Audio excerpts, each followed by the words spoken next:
Gulf breaking ന്യൂസിലേക്ക് സ്വാഗതം. പ്രവാസ ലോകത്തെ വിവിധ വാർത്തകൾക്കായി ഈ ചാനൽ സബ്സ്ക്രൈബ് ചെയ്യൂ. കുവൈറ്റിൽ നിന്നും ഒറ്റ ദിവസം കൊണ്ട് 329 പ്രവാസികളെ നാടുകടത്തിയതായി റിപ്പോർട്ട്. കഴിഞ്ഞ ഞായറാഴ്ച നടന്ന സംഭവത്തിൽ കുവൈറ്റ് ആഭ്യന്തര മന്ത്രാലയത്തിലെ സുരക്ഷാ ഉദ്യോഗസ്ഥരിൽ നിന്നും ലഭിച്ച വിവരം കുവൈറ്റ് മാധ്യമങ്ങളാണ് പുറത്തുവിട്ടത്. താമസ നിയമങ്ങൾ ലംഘിച്ചവരാണ് നാടുകടത്തപ്പെട്ടവരിൽ ഭൂരിഭാഗവും.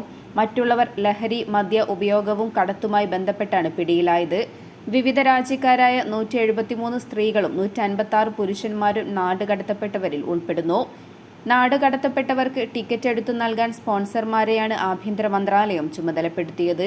ഇതനുസരിക്കാത്ത സ്പോൺസർമാരുള്ളവരെയും നാടുകടത്തിയിട്ടുണ്ട്. ഇവരുടെ സ്പോൺസറിൽ നിന്നും പിന്നീട് ഇതിനുള്ള പണം ഈടാക്കും.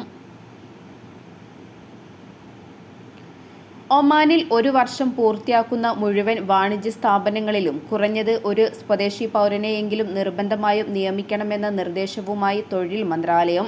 ഇത് എല്ലാ സ്ഥാപനങ്ങളും നിർബന്ധമായും പാലിക്കണമെന്നും മന്ത്രാലയം വ്യക്തമാക്കി.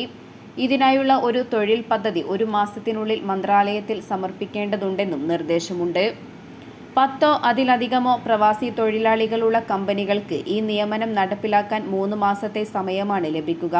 എന്നാൽ 10-ൽ താഴെ ജീവനക്കാരുള്ള സ്ഥാപനങ്ങൾക്ക് 6 മാസത്തെ സമയം ലഭിക്കും. ബിസിനസ്സുകളുടെ വൈവിധ്യമാർന്ന ശേഷി പരിഗണിച്ചാണ് ഒരു ഒമാനി ജീവനക്കാരനെ നിയമിക്കുക എന്ന ഈ തീരുമാനം മന്ത്രാലയം എടുത്തതെന്നും അറിയിച്ചു. സ്വകാര്യ മേഖലയിലുടനീളം സ്വദേശിവൽക്കരണത്തിൽ വലിയ അസമത്വങ്ങൾ നിലനിൽക്കുന്നുണ്ടെന്നും ഇത് പരിഹരിക്കപ്പെടേണ്ടതുണ്ടെന്നും മന്ത്രാലയം ചൂണ്ടിക്കാണിച്ചു. ഖത്തറിൽ വടക്കു പടിഞ്ഞാറൻ കാറ്റ് തുടങ്ങി. പൊടിക്കാറ്റ് ശക്തമാകുമെന്ന മുന്നറിയിപ്പുമായി അധികൃതർ രംഗത്തെത്തി. രാജ്യത്തിന്റെ വിവിധ ഭാഗങ്ങളിൽ പൊടിക്കാറ്റ് അനുഭവപ്പെടുന്നതായി കാലാവസ്ഥാ വകുപ്പ് മുന്നറിയിപ്പ് നൽകിയിട്ടുണ്ട്. തൊഴിൽ സ്ഥലങ്ങളിൽ സുരക്ഷ ഉറപ്പാക്കണമെന്ന് തൊഴിൽ മന്ത്രാലയവും വിദ്യാർത്ഥികൾ മുൻകരുതൽ സ്വീകരിക്കണമെന്ന് വിദ്യാഭ്യാസ മന്ത്രാലയവും മുന്നറിയിപ്പ് നൽകി. പൊടിക്കാറ്റിൽ ദൂരക്കാഴ്ച കുറയുന്നതിനാൽ വാഹനമോടിക്കുന്നവരും ജാഗ്രത പാലിക്കണം. അറേബ്യൻ പെനിൻസുലയിൽ പൊടിക്കാറ്റ് തുടരുന്നതിനാൽ ഖത്തറിലും കാറ്റ് ശക്തമാകുമെന്നാണ് കാലാവസ്ഥാ വകുപ്പിന്റെ മുന്നറിയിപ്പ്. ചില പ്രദേശങ്ങളിൽ ദൂരക്കാഴ്ച കുറയും. രാജ്യത്തെ മുഴുവൻ ജനങ്ങളും ആവശ്യമായ സുരക്ഷാ മുൻകരുതൽ നടപടികൾ സ്വീകരിക്കണമെന്നും വകുപ്പ് നിർദ്ദേശിച്ചിട്ടുണ്ട്. കടൽ തിരമാലകൾ 7 മുതൽ 9 അടി വരെയും ചില സമയങ്ങളിൽ 13 അടി വരെയും ഉയർന്നേക്കാം. പൊടിക്കാറ്റിനെ നേരിടാൻ രാജ്യത്തെ എല്ലാ സ്ഥാപനങ്ങളും മതിയായ പ്രതിരോധ നടപടികൾ സ്വീകരിക്കണമെന്നാവശ്യപ്പെട്ട് തൊഴിൽ മന്ത്രാലയം എല്ലാ കമ്പനികൾക്കും അടിയന്തര നോട്ടീസ് നൽകിയിട്ടുണ്ട്. ജോലി സമയങ്ങളിൽ തൊഴിലാളികളുടെ, പ്രത്യേകിച്ചും പുറം തൊഴിലാളികളുടെ സുരക്ഷ ഉറപ്പാക്കാനായി ആവശ്യമായ എല്ലാ സംരക്ഷണ നടപടികൾ തൊഴിലുടമകൾ സ്വീകരിക്കണമെന്നും നോട്ടീസിൽ ആവശ്യപ്പെട്ടു. തൊഴിൽ സ്ഥലങ്ങളിൽ ഒക്യുപേഷണൽ ഹെൽത്ത് സേഫ്റ്റി നിർദ്ദേശങ്ങളും എല്ലാവിധ മുൻകരുതലുകളും സ്വീകരിക്കണമെന്നും നിർദ്ദേശിച്ചിട്ടുണ്ട്. അമേരിക്കയും യമനിലെ ഹൂതികളും തമ്മിൽ വെടിനിർത്തൽ കരാറിലെത്തി. ഒമാന്റെ മധ്യസ്ഥതയെ തുടർന്നാണ് ചെങ്കടലിലും ബാബൽ മന്ദബ് കടലിനടുക്കിലും സംഘർഷം ലഘൂകരിക്കുക എന്ന ലക്ഷ്യത്തിലേക്ക് എത്തിയത്.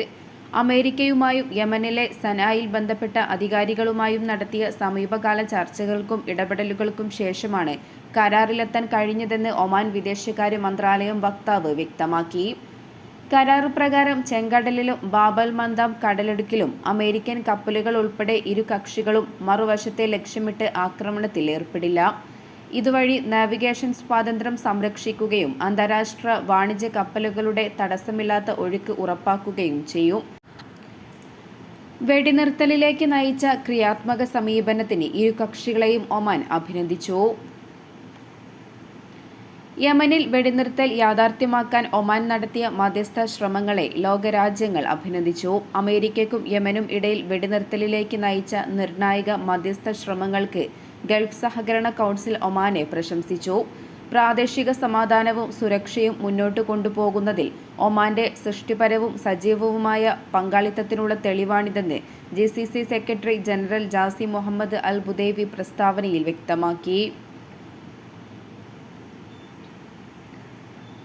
മസ്കറ്റ് ഗവർണറേറ്റിലെ ആരോഗ്യ മേഖലയിൽ സ്വദേശിവൽക്കരണം ശക്തിപ്പെടുത്തുന്നതിനും തൊഴിൽ അവസരങ്ങൾ വർദ്ധിപ്പിക്കുന്നതും ലക്ഷ്യമിട്ട് governor Sayyid Saud bin Hilal Al ബുസൈദിയുടെയും ഒമാൻ മെഡിക്കൽ സ്പെഷ്യാലിറ്റി ബോർഡ് സിഇഒയും ആരോഗ്യമേഖല എംപ്ലോയ്മെന്റ് ഗവർണേഴ്സ് കമ്മിറ്റി ചെയർപേഴ്സണുമായ doctor Fatima bint Muhammad Al അജ്മിയും കൂടിക്കാഴ്ച നടത്തി.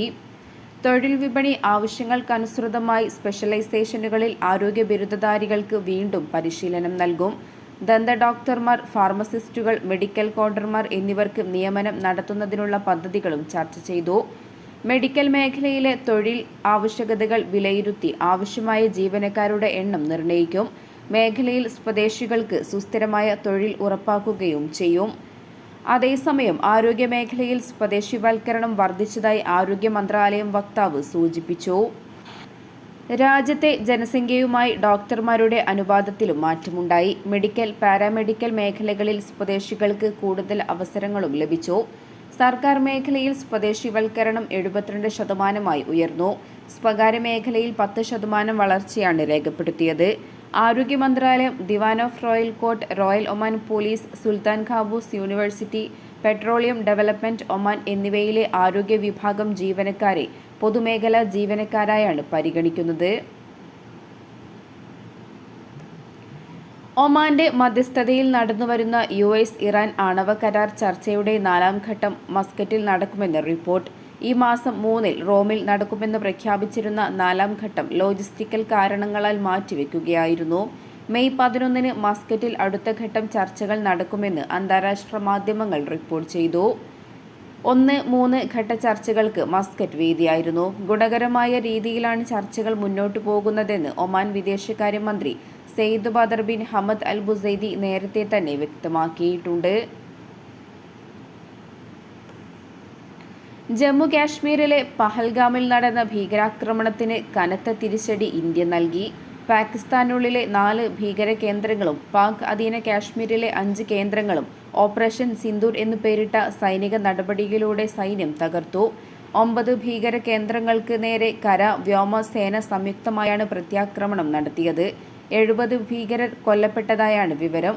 ജെയ്ഷെ മുഹമ്മദ് തലവൻ മസൂദ് അസ്ഹറിന്റെ സഹോദരി ഉൾപ്പെടെ 10 കുടുംബാംഗങ്ങളും 4 സഹായികളും ബഹവൽപൂരിൽ നടന്ന ആക്രമണത്തിൽ മരിച്ചവരിൽ ഉൾപ്പെടും.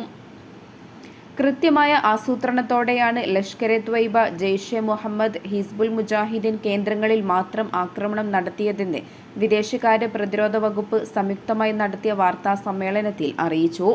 പാക് സൈനിക കേന്ദ്രങ്ങളെ ലക്ഷ്യമിട്ടിട്ടില്ലെന്നും വീണ്ടും പ്രകോപനമുണ്ടായാൽ തിരിച്ചടിക്കുമെന്നും വിദേശകാര്യ സെക്രട്ടറി വിക്രം മിസ്രി വ്യക്തമാക്കി. വ്യോമസേന വിംഗ് കമാൻഡർ വ്യോമിക സിംഗ്, കരസേന കേണൽ സോഫിയ ഖുറേഷി എന്നിവരും വാർത്താ സമ്മേളനത്തിൽ പങ്കെടുത്തിരുന്നു.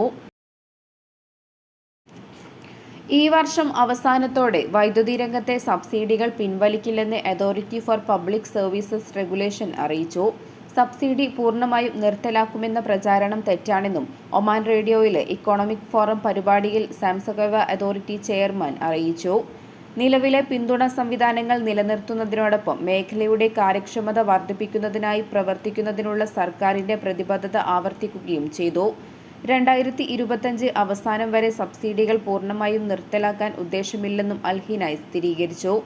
ചെലവ് കുറയ്ക്കുന്നതിനും സിസ്റ്റം കാര്യക്ഷമത വർദ്ധിപ്പിക്കുന്നതിനും പകരം ഊർജ്ജ സ്രോതസ്സുകൾ അവതരിപ്പിക്കുന്നതിനുമായി എല്ലാ ലൈസൻസുള്ള കമ്പനികളുമായും ചേർന്ന് അതോറിറ്റി പ്രവർത്തിക്കുന്നുണ്ട്. സർവീസ് നൽകുന്നതിനുള്ള മാനദണ്ഡങ്ങൾ വഴി ഓരോ വൈദ്യുതി ഉപഭോക്താവിനും സ്ഥിരമായ സേവനം ഉറപ്പു നൽകും. ലൈസൻസുള്ള ഓപ്പറേറ്റർമാരുമായി ഏകോപിപ്പിച്ച് ജലമേഖലയിൽ പരീക്ഷണ ഘട്ടങ്ങൾ ഇതിനോടകം ആരംഭിച്ചിട്ടുണ്ടെന്നും ബന്ധപ്പെട്ട അധികൃതർ വ്യക്തമാക്കി.